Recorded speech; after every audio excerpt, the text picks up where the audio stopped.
Please subscribe Sadhguru Sai Creations.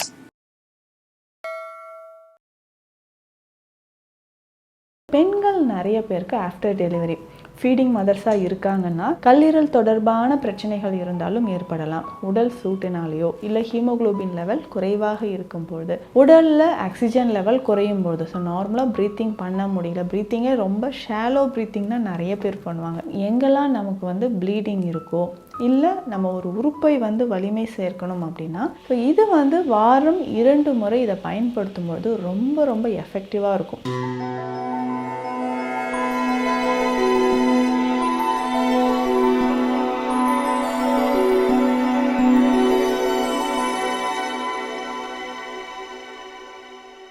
Sadhguru Sai creation viewers அனைவருக்கும் வணக்கம். நான் டாக்டர் நித்யா, சித்தா ஃபிசிஷியன். தலைமுடி உதிர்தல் அதிகமாக இருக்குது. பேசிக்காக பார்த்தோம்னா உடல் சூடு அதிகமாக இருந்தால் தலைமுடியும் உதிருது. இதை தாண்டி நம்மளுடைய ஸ்கேல்பில் ரொம்ப ட்ரைனஸ் இருந்தாலும் தலைமுடி, அதாவது வேர் பகுதிகளில் ரொம்ப வலிமை இழந்து இருக்கும்போதோ நமக்கு அதிகமாக தலைமுடி உதிர்தல் இருக்குது. ஸோ இதை நம்ம ஈஸியாக நம்ம இதிலிருந்து விடுபடுவதற்கு நிறைய வழிமுறைகள் இருக்குது. ஆண்களுக்கு பார்த்தோம்னா கரெக்டாக நம்மளுடைய ஸ்கேல்போட சென்டரில் அதிகமாக பால்னஸ் இருக்கிற மாதிரி இருக்கும். இன்னும் ஒரு சிலருக்கு ஃபோர்ஹெட்லேருந்து மேலே பார்த்தோம்னா அந்த ஹேரோட லைன் மேலே ஏறிக்கிட்டே போகிற மாதிரி இருக்குதுன்னு சொல்லுவாங்க. அதுலேயுமே முக்கியமாக தைராய்டு தொடர்பான பிரச்சனைகள் இருக்கிறவங்களுக்கு நிறைய ஹேர் ஃபால் நம்ம பார்த்துக்கிட்டே இருக்கோம். ஸோ தலைமுடி உதிர்தல் இருந்துக்கிட்டே இருக்குது. இல்லைனா நான் வெளியில் அவுட் சைடில் ட்ராவலிங்லேயே தான் இருக்கிறேன், ரொம்ப எனக்கு வெயில் அதிகமாக படுது, டஸ்ட்டு படுது, இதனாலேயும் ஹேர் ஃபால் ஆகுது, தண்ணீர் மாற்றி மாற்றி நான் குளிக்கிறதுனாலையும் எனக்கு ஹேர் ஃபால் ஆகுதுன்னு சொல்லுவாங்க. இதை தொடர்ந்து பெண்கள் நிறைய பேருக்கு ஆஃப்டர் டெலிவரி ஃபீடிங் மதர்ஸாக இருக்காங்கன்னா நம்மளுக்கு உடலில் கால்சியம் மற்றும் அயன் குறைபாடு இருக்கும்பொழுதும் அதிகமாக தலைமுடி உதிர்தல் ஏற்படுது. ஸோ இந்த மாதிரி பிரச்சனை இருக்கக்கூடிய சமயத்தில் நம்மளுடைய ஹேர் ரூட்ஸ் இருக்குது இல்லைங்களா, வேர் பகுதியை நம்ம நல்லா ஸ்ட்ரென்தன் பண்ணணும்.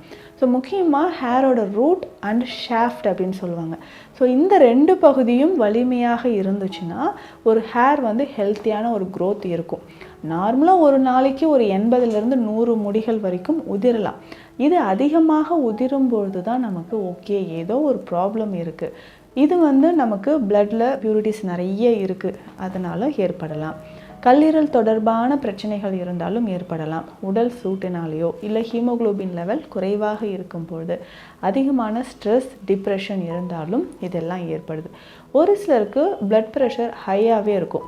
ஸோ நம்மளுடைய உடல் வாகு அப்படின்னு சொல்கிறது, ஸோ பிளட் ப்ரெஷர் அதிகமாக இருக்கும் பொழுதும் உடலில் ஆக்சிஜன் லெவல் குறையும் பொழுது, ஸோ நார்மலாக ப்ரீத்திங் பண்ண முடியல, ப்ரீத்திங்கே ரொம்ப ஷாலோ ப்ரீத்திங்னா நிறைய பேர் பண்ணுவாங்க. இந்த மாதிரி இருந்தாலும் நமக்கு அதிகமான தலைமுடி உதிர்தல் பிரச்சனை ஏற்படுது.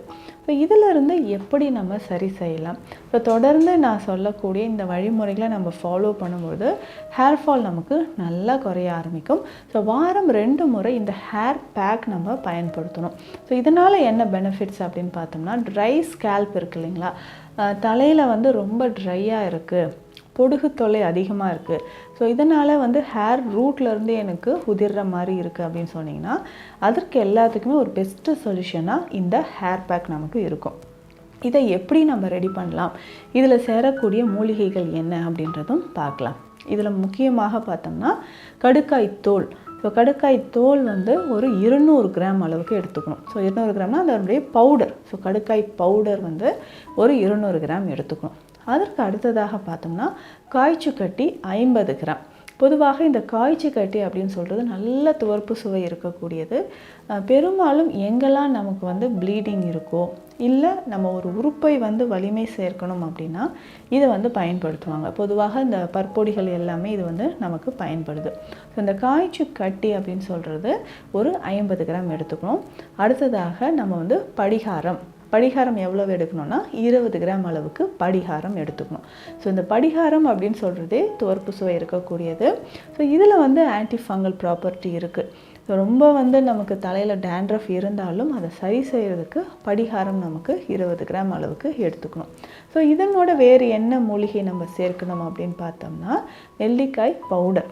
நெல்லிக்காய் பவுடரும் 200 கிராம் அளவுக்கு எடுத்துக்கணும்.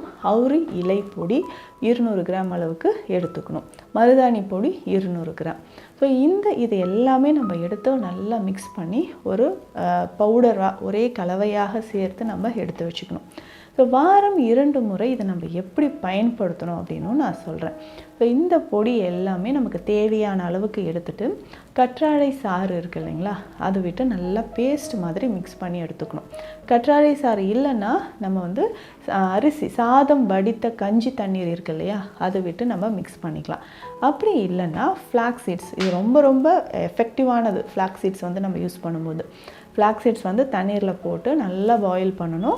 லேசாக திக்காக இருக்கும்போதே நம்ம வந்து இதில் விட்டு நல்லா மிக்ஸ் பண்ணி பேஸ்ட் மாதிரி எடுத்து வச்சிடணும்.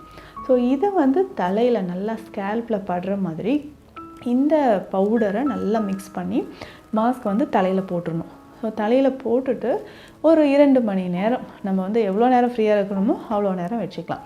ஸோ அதுக்கப்புறம் நம்ம வந்து ஹேர் வாஷ் பண்ணிடணும்.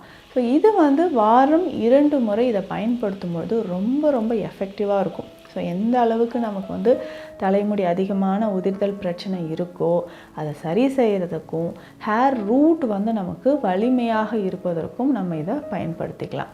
ஸோ தொடர்ந்து இதை வந்து வாரம் 2 முறை பயன்படுத்தினாலே நரைமுடி பிரச்சனையும் வராமல் இருக்கும். ஸோ புதிய முடிகள் வளர்வதற்கு வாய்ப்பு இருக்கா? ஒரு 35-40 வயதிற்குள்ளே இருந்தீங்கன்னா வாய்ப்புகள் இருக்குது. ஸோ புதிய தலைமுடி வளர்வதற்கான வாய்ப்புகளும் இருக்குது. ஹேரோட டென்சிட்டி வந்து நல்லா திக்காக வர வாய்ப்புகளும் இருக்குது. இதை தாண்டி நம்ம வேறு என்ன பயன்படுத்தலாம் அப்படின்னு பார்த்தோம்னா, இது வாரம் 2 முறை பயன்படுத்துகிறோம். இதுக்கு இடையிலையும் நம்ம வந்து அட்லீஸ்ட் ஒரு நாள் விட்டு ஒரு நாளாவது ஹேர் வாஷ் பண்ணணும். ஸோ ஹேரில் நம்ம உடலில் எப்படி நிறைய டஸ்ட் படுதோ அதே மாதிரி ஸ்கேல்ப்லேயும் நிறைய டஸ்ட் இருக்கும். ஸோ இதனால் நமக்கு நம்ம ஆயிலும் அப்ளை பண்ணுறதுனால ஸோ ஹேர் வந்து வீக்காக ஆரம்பித்து ரொம்ப பிசுபிசுப்பு தன்மை இருக்கும். ஸோ அதை சரி செய்கிறதுக்கும் நம்ம வந்து ஒரு நாள் விட்டு ஒரு நாளாவது ஹேர் வாஷ் பண்ணணும். ஸோ இதில் முக்கியமாக இன்டர்னலாக சில வழிமுறைகள் உள்ளுக்கு நம்ம சாப்பிடக்கூடிய உணவு முறைகள்லையும் பார்த்தோம்னா புரோட்டீன் சத்து அதிகமாக இருக்கிற மாதிரி நம்ம சாப்பிட்டுக்கணும். அதற்கு அடுத்தது வந்து பார்த்தோம்னா கால்சியம் ரொம்ப ரொம்ப இம்பார்ட்டண்ட். ஸோ இதற்கு நம்ம கருப்பு எள்ளு, நல்லெண்ணெயில் உணவில் வந்து நல்லெண்ணெய் சேர்த்து சாப்பிட்றது, சுண்டைக்காய் வற்றல் சேர்த்து சாப்பிட்றது, இது எல்லாமே அதிகமான நமக்கு புரோட்டீன், கால்சியம், துவர்ப்பு சக்தி இருக்கக்கூடியது இல்லையா. இதை நம்ம சாப்பிடும்போதும் தலைமுடி நமக்கு நல்லா வளர ஆரம்பிக்கும். இதில் முக்கியமாக பார்த்தோம்னா மேக சஞ்சீவி சூரணம் அப்படின்ற மருந்து இருக்குது. நம்ம உடலில் எந்த வகையான பிரச்சனையாக இருந்தாலும் அதை தீர்ப்பதற்கு இந்த மெடிசன் நமக்கு பயன்படுது. பொதுவாக சரும பிரச்சனைகளோ இல்லை பிளட்டில் இருக்கக்கூடிய டாக்ஸின்ஸ் ரிமூவ் ஆகிறதுக்கோ சித்த மருத்துவத்தில் இதை பயன்படுத்துவோம். இந்த சூரணத்தை ஒரு 10 நாட்கள் மட்டும் நம்ம தொடர்ந்து ஒரு வேளை சாப்பிட்டா கூட போதும். ஸோ பிளட்டில் இருக்கக்கூடிய டாக்ஸின்ஸ் வந்து நமக்கு ரிமூவ் ஆகிடும்.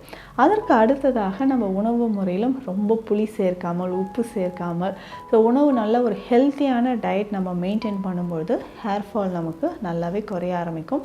இளம் வயதிலேயே நரைமுடி இருந்தாலும் இந்த ஹேர் பேக்கை நம்ம பயன்படுத்தலாம். ஸோ இந்த பதிவில் நிறைய பேருக்கு இருக்கக்கூடிய ஒரு பிரச்சனை அதிகமான தலைமுடி உதிர்தல். இதை சரி செய்கிறதுக்கு ரொம்ப எளிமையான ஒரு ஹேர் பேக் என்னன்றதை பார்த்தோம். மீண்டும் அடுத்த பதிவில் சந்திக்கலாம். நன்றி.